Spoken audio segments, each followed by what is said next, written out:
म्हणतात की जेव्हा हे फुटणारे जे आमच्याकडे येतात तेव्हा ते वाईट होतात, त्याच्या आधी ते चांगले असतात नाही. आणि आरोप करणारे फक्त लेणार बघा एकनाथ शिंदे म्हणजे काय आचार्य विनोबा भावे नाही आहेत, लक्षात घ्या. दाढी जरी असली त्यांना आचार्यांप्रमाणे, तरी ते आचार्य विनोबा भावे नाही आहेत. की जे बोलतील ते सत्य आहे, व नीतिमत्तेचं आहे असं नाही आहे. ते मशालीवर निवडून आलेले 6 लोक तुम्ही 50-50 कोटीला विकत घेतलेत. मशाल चिन्हावर निवडून आलेले हे लोक आमचे निर्लज्ज, हे गद्दार आहेत. हे गद्दार आहेत. चांगले का वाईट सोडून द्या, हे गद्दारच आहेत. मशाल चिन्हावर निवडून आलेले 6 लोक तुम्ही 50-50 कोटीला विकत घेता.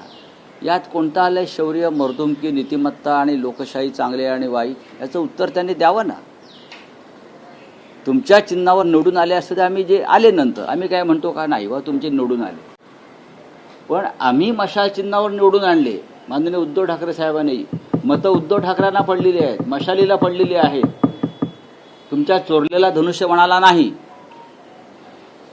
आणि तुम्ही काय आम्हाला सांगताय, एक दिवस ही दाढी, एखादा हनुमान येईल आणि जाळून टाकेल तुमची दाढी. लक्षात घ्या, आय रिपीट, ती दाढी तुमची एक दिवस जाळून टाकली जाईल. दाढीवरती हात फिरवून तुम्ही आम्हाला नीतिमत्ता शिकवू नका. तुमची जी काय आहे ती अमित शहाच्या पायाशी गहाण पडलेली आहे. मुळात तुम्हाला अब्रू नव्हतीच. हे 6 लोक जे आहेत त्यांना लाज वाटली पाहिजे. निर्लज्ज आहेत हे. गद्दार शब्द सुद्धा कमी पडेल त्यांना. आणि लोकसभेचे अध्यक्ष किंवा जे काही पार्लमेंटरी आपली आहे, हा लोकशाहीवरचा खून, बलात्कार करून खून, आधी जे आता गुन्हे घडतात ना, रेप अँड मर्डर, तसा हा रेप अँड मर्डर आहे लोकशाहीवर. हा रेप अँड मर्डर, आणि हा अत्यंत गंभीर गुन्हा आहे. हे जे आहेत हे सिरियल रेपिस्ट सुद्धा आहेत आणि सिरियल किलर सुद्धा आहेत लोकशाहीचे. लाज वाटत नाही त्या लोकांना. पक्ष पुढा 50-50 कोटीला माणसं विकत घेता. लोकांना खायला अन्न नाही, प्यायला पाणी नाही काही ठिकाणी. लोक उपोषणाला बसले शिक्षणासाठी, आणि तुम्ही काय मोठी आम्हाला दाखवताय, शौर्य गाजवून दाखवताय. You are serial rapist and serial killer लोकशाहीचे.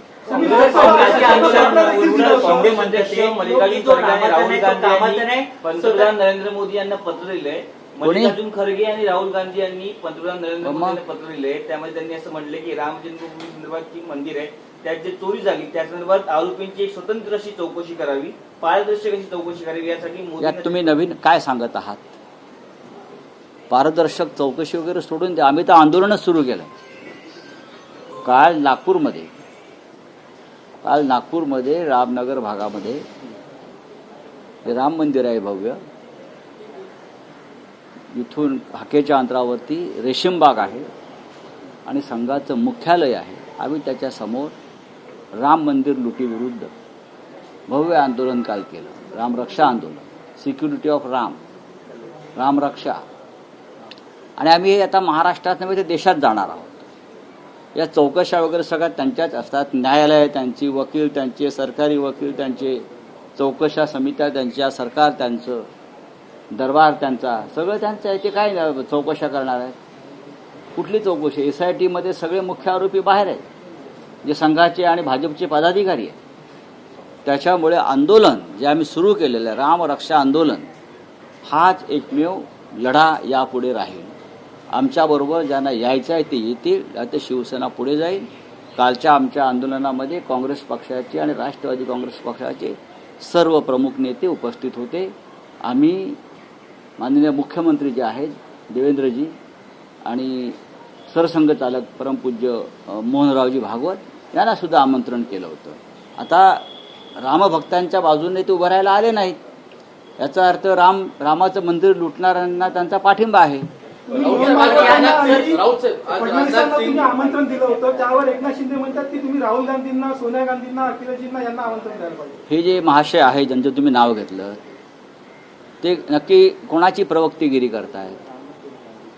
तुम्ही सुद्धा उतरायला पाहिजे ना. कारण खरं म्हणजे त्याला मी आठवण करू देऊ इच्छितो, पक्ष सोडण्याआधी